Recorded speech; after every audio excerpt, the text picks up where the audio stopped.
भाई मुसर्रत और खुशी की बात है जब खत्म होने लगे कि आपने इस अजीम शान इजलास का बड़ी मेहनत, मुशक्क़त और कसीर रुपया खर्च करके मुनक़िद किया है।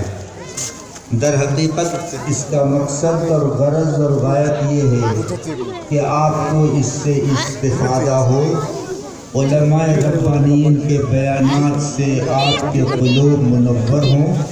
इसलिए मेरी गुजारिश है कि जो हज़रात रोड पर खड़े हैं या इधर उधर किसी बात में मुनहमिक हैं, मशगूल हैं, उनसे मुअद्दिबाना दरख्वास्त है कि जल्द से जल्द जलसेगाह में तशरीफ़ ले आए और कुर्सियों पर अपनी नशिस्तें मुकर्रर कर लें ताकि जलसेगाह जल्द से जल्द आगाज़ हो सके।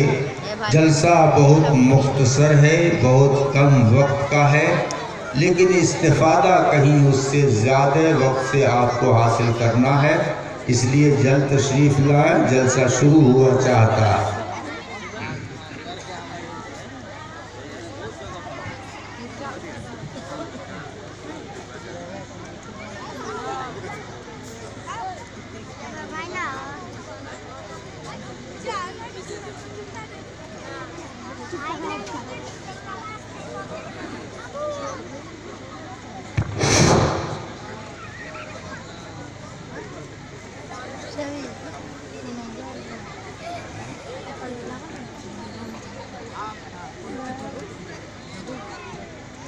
अस्सलामु अलैकुम व रहमतुल्लाहि व बरकातुहू।